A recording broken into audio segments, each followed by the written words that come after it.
Today we're going to take a hike on Fort George Island. It's north of the St. Johns River here in Duval County.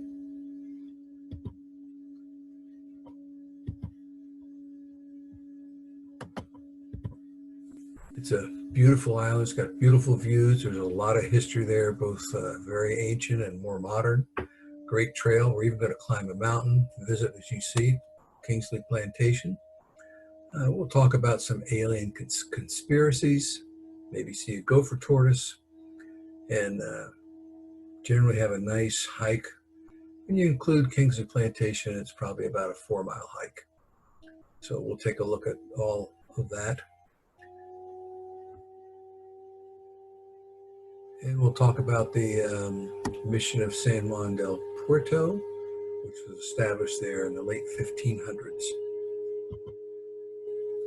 We'll talk about where Fort George Island is, the location. We'll talk about the history, and then we'll just take a hike.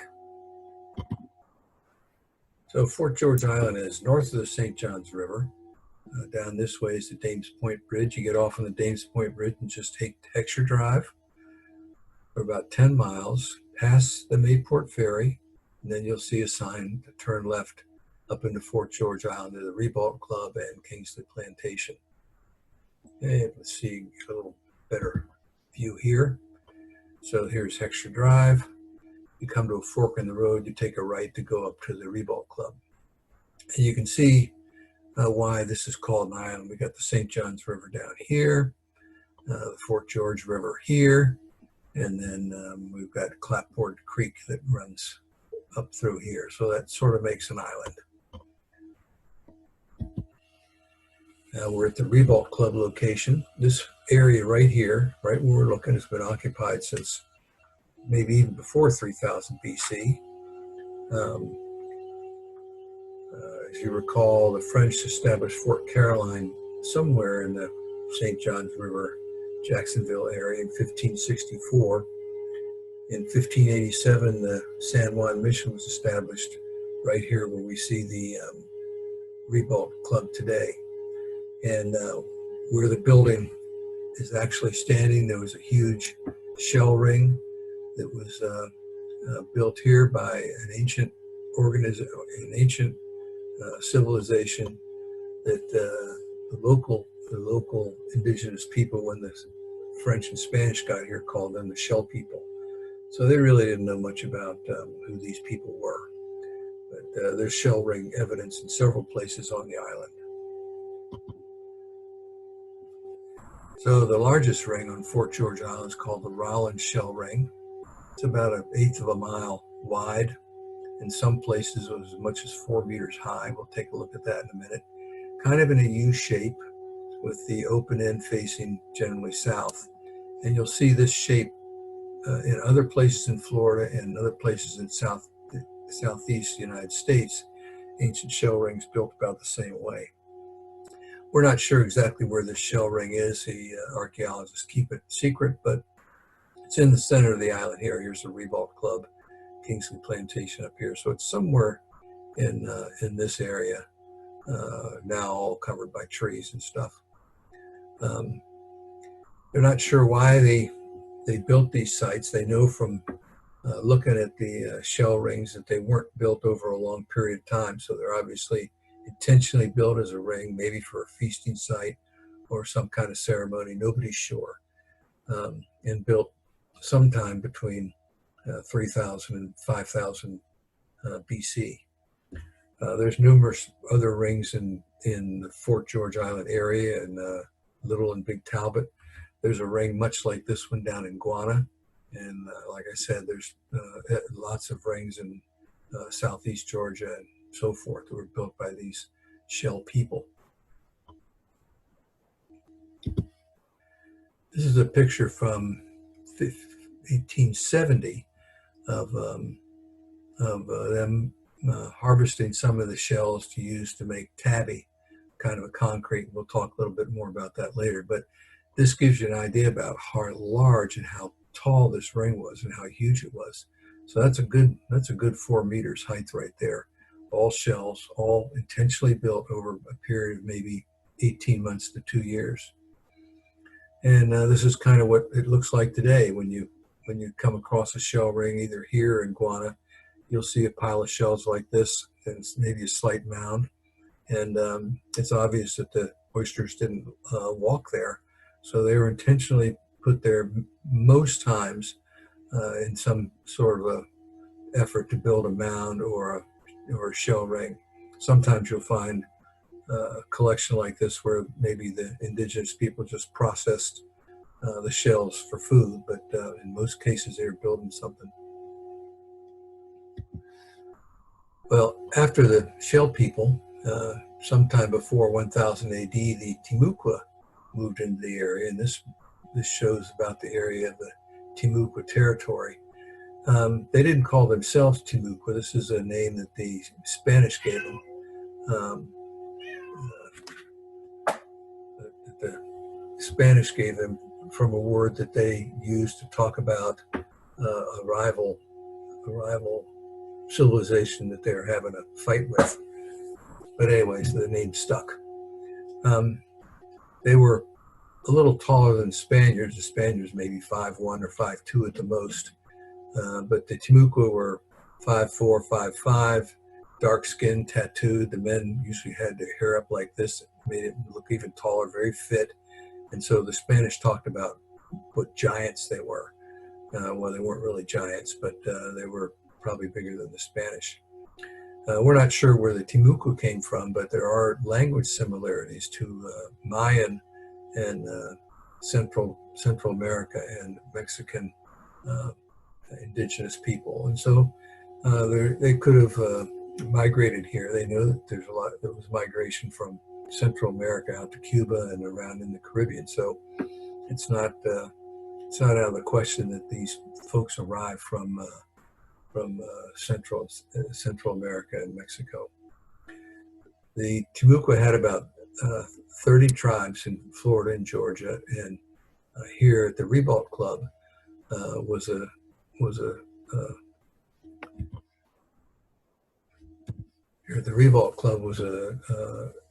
civilization that had a chief called Sacharia, and he ruled over many tribes in this area. It didn't take long for the French and Spanish to bring over diseases. Between diseases and destruction of their civilization, attempts to convert them to Christianity and change their habits and ways and culture, that the Timucua died out in about a little less than 200 years. So by 1700 or so, 1750, the entire population, the entire Timucua group was extinct. I mentioned that the San Juan mission was established here at the Ribault Club in 1587, right in the middle of where the Timucua village was. And they always put their missions right in the center there so that they could have control and kind of take over. That mission was there for over 100 years, but in the early 1700s, the East Carolina governor came down in an attempt to kick the Spanish out of Florida and destroyed a lot of missions in the area. And we saw that on the west coast of Florida too, where the missions were destroyed. And they were completely destroyed. Nothing left. Maybe an archaeologist could find something, but they wiped the mission entirely out, destroyed everything, burned it to the ground. The British came back in 1736 to establish a fort there, again in an attempt to take North Florida from the Spanish, and they called it Fort George, thus that became the name of the island. Several different plantation owners came in over the next few years to take over, and the last was Kingsley, and he came in 1814 and established his plantation, and it lasted until about 1837. John Rollins came in about 30, 40 years later, bought the island, and built a hotel at the Ribault location, and built a second smaller hotel called the Beach House. And that thrived for a few years before fire destroyed the hotel, and yellow fever ravaged the island. So not only took care of the tourist trade, but probably killed most of the inhabitants there at that time. But not to be undone, in 1928, another resort was built, the Ribault Club that you see now. It was a famous resort and golf club. Vanderbilts, Rockefellers, those types of people came down for vacations in this area, for boating and sailing and golf and so forth. The building changed hands a couple times and deteriorated over time. I think between the Depression and the World Wars, why the tourist trade and the resort trade died out. Deteriorated quite a bit. I think the roof had collapsed and the building was in pretty poor shape. And the state took it over in 1989 and restored it. And now it's become a park. And the whole Fort George Island, part of the Fort George Island complex now is under the Timucuan Park, which is a federal park. So let's take a look at the trail map, where we park at the Ribault Club, which is right here, and we can take a hike up here along the old golf course. We can climb the famous Mount Cornelia, reported to be the tallest elevation in the southeast United States. I don't know, but it's just a sand dune. We'll encounter some alien conspiracy stories right after we get down off of Mount Cornelia. We'll get into a more open golf area where we can see some gopher tortoises. We'll go down and visit the bustling port of Point Isabel, which was used by both the Ribault Club and the Kingsley Plantation. And we'll come back, we'll take another trail over to Kingsley Plantation, take a look at it, and then we'll take a nice long hike, about a 2-mile hike along this trail back to the trailhead in the parking area. So let's get started. So we're at the Ribault Club, and we got to walk around to the left side of the Ribault Club as you're facing it, and look for the dumpsters. The dumpsters will take us to the trailhead. You can see down here in this arrow where we're going. So we're walking down toward the dumpsters. We look to the left, and there's the trailhead. Kind of hidden, but not that hard to find. Now from here, we're going to walk through a little bit of a wooded area, and then we're going to come to the famous Mount Cornelia. And there's 2 ways you can go. You can skirt around it, but we'll climb it. And, so you can go either way. So let's take a look down there. So we've come up to where the turn is, straight to Mount Cornelia. Now we're climbing up it, getting near the top after a rigorous 25, 30-foot climb. But you can see here in a minute that Mount Cornelia is a little bit taller than that. There's a little bit of more area up there at the top. It's rated at 65 feet. I don't know, my GPS never said it was that high. But right here at the very top, for the initial club that was built there in the 20s that burned down, they built a big tower platform on top of this, and tourists could climb up to the top and see all the way out to the Atlantic Ocean and all along the salt marsh. So it must have been a real pretty view from up there. Okay, we're gonna climb down off of the famous Mount Cornelia, and we'll come down to about this area. We'll talk about some alien conspiracy theories. So we've come down off of Mount Cornelia, and we've come to a little crossroad, blocked that way so nobody can get in from there. And it's blocked this way, telling you to stay out. But down this trail, is a mysterious Neff house and the site of our alien conspiracy. It was the oddball from another planet. Let's take a look. So this is the Neff house. It was built in 1927 by a Chicago realtor. He never occupied the house. His son committed suicide. His wife died of kind of under mysterious circumstances in another vacation home they had. And he committed suicide in 1931. So the house remained empty for 40 years and deteriorated to some degree, certainly. And then the Betts family, a husband, a wife, the husband was an engineer. The wife was an activist, environmental activist, and quite an active citizen, and 2 sons. They built an little addition onto the house, rewired it, and moved in. And you can see it's quite a neat house. It's unique. It's got this tower here and so forth.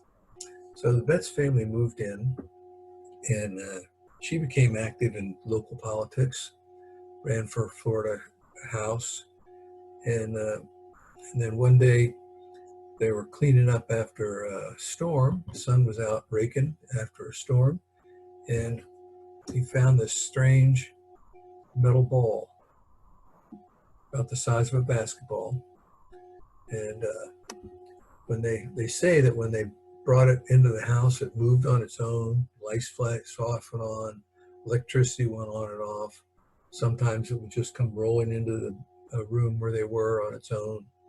And of course, when the news got out, conspiracy theorists and the press descended and went crazy. They turned it over to the Navy to be examined. The Navy wouldn't give it back. They had to fly down to Miami and demand that they get it back from the Navy. UFO groups studied the ball. They took it to a special UFO conference in Tallahassee, and everybody studied it. Nobody could figure out what it was. They had X-rayed it. There wasn't anything inside. It's just pretty much a solid ball, and but it had this mysterious behavior and caused these mysterious things to happen when it was around. So this was quite a press storm for a while. It would die down, then it would come back up, and finally the Betts family moved out of the house in 1985. They took the ball with them and wouldn't say what happened to it. There's a real good podcast from our local PBS radio station, WJCT, called Oddball. And I urge you to Google that and listen to the podcast. I think there's about 8 episodes where this reporter goes in a great deal of detail, a lot of interviews with people about the oddball and so forth. And we never knew what it was or where it went. We're going to continue on our hike now, past the alien conspiracy oddball. Now we're out more in the open area of the golf course. And going to take a look over here. There's a couple gopher tortoise holes. And these gopher tortoises dig holes, maybe big burrows that go maybe 10 feet underground and can extend up to about 40 feet with all kinds of branches and channels and that sort of thing. And they're kind of a keystone species because about 350 different species will share that burrow with them. Snakes, rodents, bugs, all sorts of critters will go in there. So the gopher tortoise provides a home for a lot of species in the area. There's a good kiosk right there that talks about the gopher tortoise. So we're going to head on up, right on up the trail into this wood line and head down to Point Isabel. So we're at the intersection here in the wood line, and if we go to the left, that takes us down to Kingsley Plantation. We'll take that trail in a minute, but first we'll turn to the right and go down to Point Isabel. And remember, you can always look at this red arrow and see where we are on the trail. So we've walked down to Point Isabel, and there's some stairs that go down to the dock and the port itself. This is the slip that was built for the ships to come in. This served both Kingsley Plantation in its day and the Revolve Club in its heyday. And out there is the beautiful Fort George River. And so we'll take a walk out there and take a peek at the Fort George River. So we're looking to the right, and down that way, a little ways down is the Neff House, and further down is the Revolve Club, and then to the left, kind of looking west, northwest, is the Kingsley Plantation we can see from here. I'll show you that here in just a second.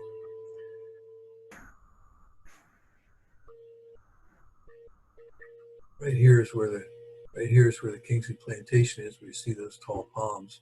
This is a dock that was built later by the Park Service, but that's Kingsley Plantation that we'll be walking to a little later.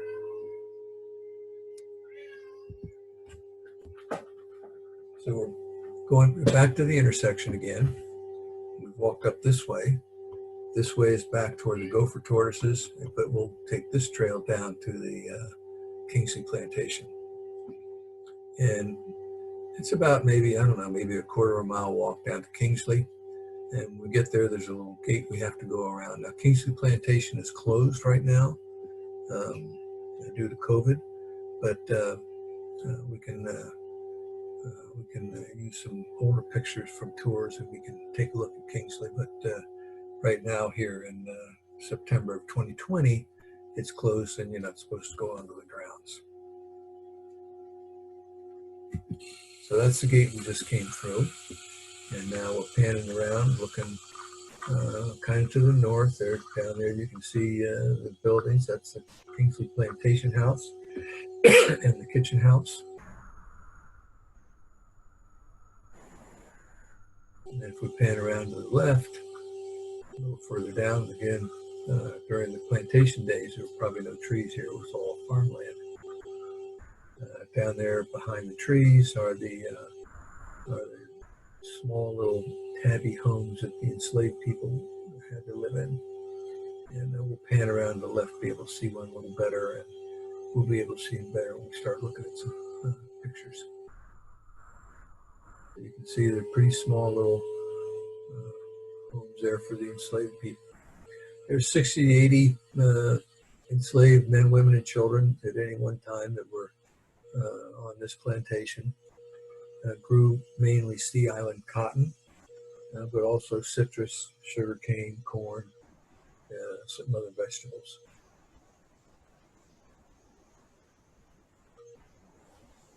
Normally when this is open, you can tour the area. You can take audio tours. There's a guest house or a ranger station up this way on the other side of the plantation house, restrooms and so forth. So this is a look at the layout when it was in its heyday, and the arrow shows about where we were when we came out of the woods from Point Isabel and stopped and panned around. So this is the Fort George River down here, the plantation house, the kitchen, which was always separate from the plantation house to keep fire from the kitchen destroying the whole house. If there happened to be a fire, there was a well. Anna Kingsley, the wife of Zephaniah Kingsley, also lived in the kitchen house. There's a barn, of course, farmland all around. And down here in a semicircle were the little tabby huts where the enslaved people had to live.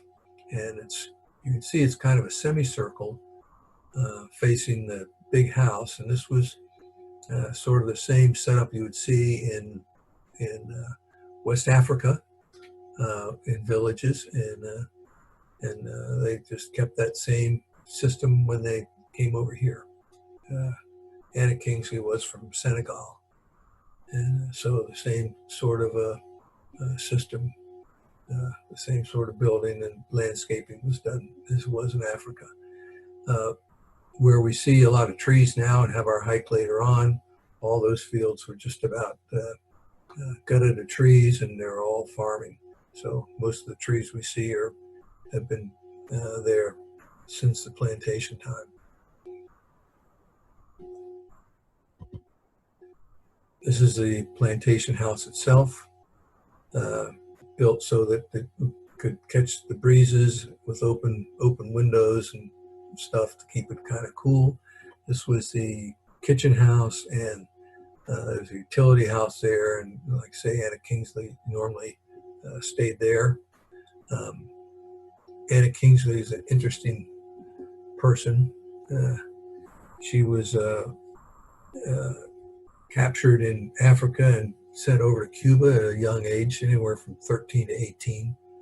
She already had a couple of children that were still with her when they got to Cuba. And Zephaniah Kingsley bought her and her 2 children and freed them and married Anna. And then they came to Florida. They began a plantation, a couple of plantations, one on San Jose near Goodby's Creek, another across the river in Orange Park called Laurel Grove, and then Anna Kingsley had her own little farm in the Mandarin area. So they had quite a few holdings.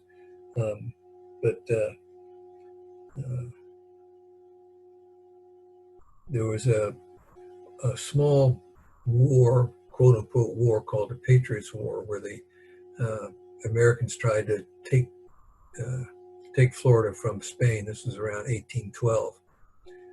And Anna had to burn her farm buildings down in Mandarin to keep them from being captured by the Spanish and used as a kind of a fort and a hold, and barely escaped with her life.